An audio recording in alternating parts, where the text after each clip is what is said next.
So in this video, I wanted to talk about the specced out MacBook Pro 16-inch. I'm talking about the M2 Max with 96 gigs of RAM and 8 terabytes of storage. And for most part, as far as MacBook history is concerned, I would have said that getting a specced out MacBook is just not worth it. Not for anyone, not even for professionals. But with this latest MacBook Pro 16-inch, I've actually changed my mind.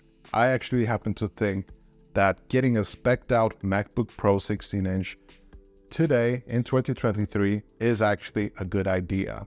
Even though it's very expensive, I think it's probably a very good investment for most cases. So let me just explain why I happen to think so. So for these last couple of years, we've had different MacBook variations. You know, we've had a very small MacBook. Do you remember that one? It was like an Intel M chip. It was very tiny. I think it was something like 10 inches, the screen that is. And then we had MacBook Air. We had like 11-inch MacBook Airs. We've had 13, and now we have something like a 15-inch. And we've had all sorts of variations of the MacBook, right?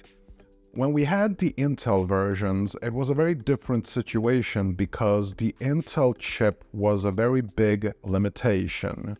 And if that was the only thing holding people back from getting a specced out MacBook, then that would be something. But actually, Apple has been making really interesting decisions these last couple of years. So, for example, the previous version of the MacBook Pro 16-inch, and I'm not talking about the M1 Pro or the M1 Max, I'm talking about the 2019 version with the Intel i9. It was, like, I love that machine, but recommending to get a specced out MacBook Pro 16-inch back then was just not gonna happen because the Intel CPU was giving it a lot of performance issues. It was throttling, it was getting very hot, the battery life wasn't that good, even for MacBooks. Like, it just was not good. And the performance was good, but it wasn't as good as a desktop experience, right? So they made it extremely thin, and they made some modifications. You know, we had the different keyboard types and stuff like that. But with the 2019 MacBook Pro 16-inch, you had no card reader, SD card reader, right? And it didn't have too many ports, and you had that touch bar. And Apple, I think for the first time ever, actually listened to the consumers, and they were like, okay, we're gonna give you what you want. You want a bit of a thicker MacBook Pro so you get better performance, you know, with the ventilation shafts and stuff like that. No problem. You want the SD card reader back? You got it. You want a high resolution? Not a problem. You want thinner bezels? Not a problem. You want a good, solid performance that can actually match a desktop experience.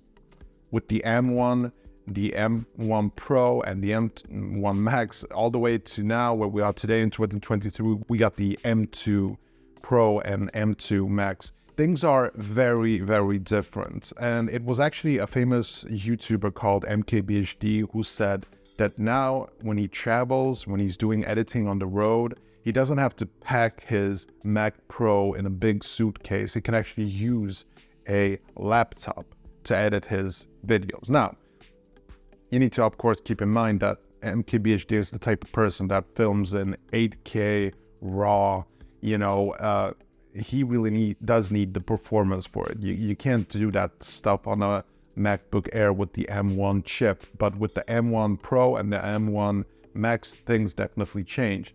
And today, when I'm looking at, you know, the M2 Max, and you can get it specced out with 96 gigs of RAM and 8 terabytes of storage, things are just very, very different because now you can suddenly be mobile with this amazing machine. You can, you know, edit 8K videos and 12-bit videos. It's insane the amount of power they've squeezed into this machine.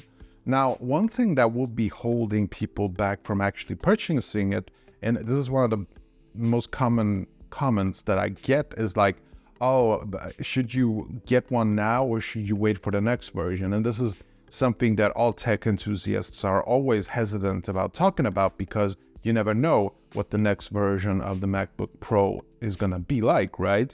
Like last year, I was talking about the MacBook Pro M1 Pro, and this year I'm talking about the M2 Max. And when I'm comparing those two computers, like honestly, I've said this in a couple of videos, like the M1 Pro is still a fantastic machine. You can definitely get that. You get my blessings if you want to get that machine. You still get top performance.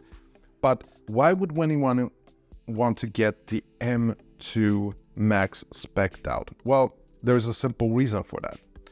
Because even if the M3 comes with something like M3 Ultra, you get massive performance or whatever, it will not fix any issues that this current machine has. This machine is pretty much perfect. I mean, even the webcam is actually good on this machine.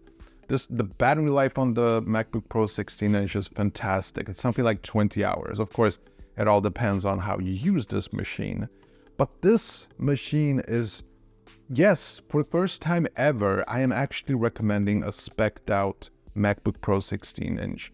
And it's not just for the professionals, although I do believe that people who get the most benefit from a MacBook Pro would be professionals, you know, people who edit raw 10-bit videos in 8K or something like that.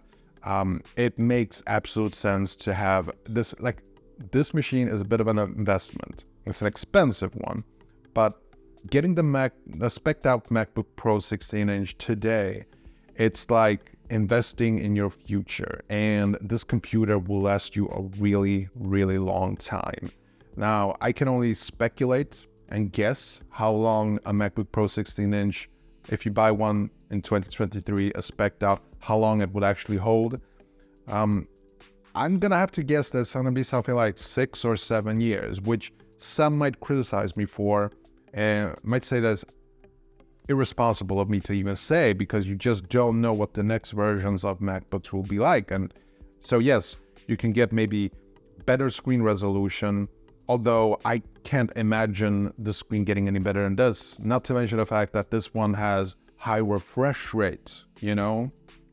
The performance, yes, there might be CPUs that are gonna get really, really fast in the future, but we've sort of hit a peak in computer performance where, you know, most people, even though we do have 8K cameras, most people don't actually use them. Or even if they have cameras that can record in 8K, most of the time people just shoot in 1080p or 4K, and even professionals don't shoot in 8K. Like, it's just weird to consider that you would ever need to have a more powerful machine.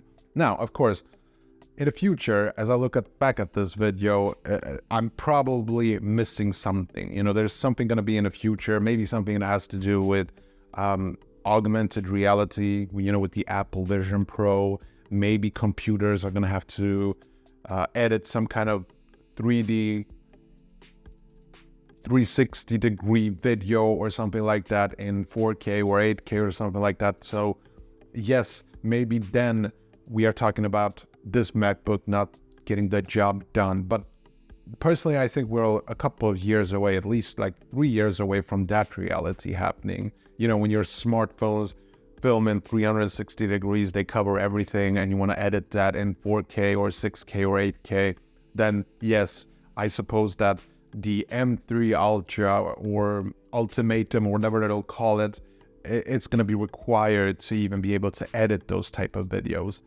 But even if that happens, I still think that for most people, and this is where I'm sort of getting at regular consumers like you and me, we probably are not going to require a machine like that. Like, you know, computers have become so ridiculously fast that we've reached a point where we don't really need to upgrade as much. Like, I feel confident recommending the MacBook Air 13-inch. Yes, I'm still recommending that computer for most people. Most people do not need the 14-inch or the 15-inch.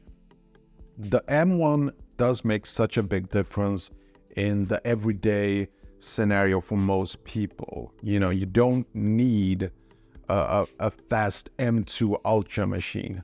But the reason why I still happen to think that this machine here is good to get if you're getting something like a specced out MacBook Pro 16-inch, the reason I still believe that, it is because it will actually be more future-proofed. Even though you're gonna pay a lot of money for it, I still believe it's a good purchase. So if you do have the money, if you want to purchase a computer that's going to last you for a really, really long time, then yes, a specced out MacBook Pro 16-inch in 2023 actually makes sense. That's what I personally think.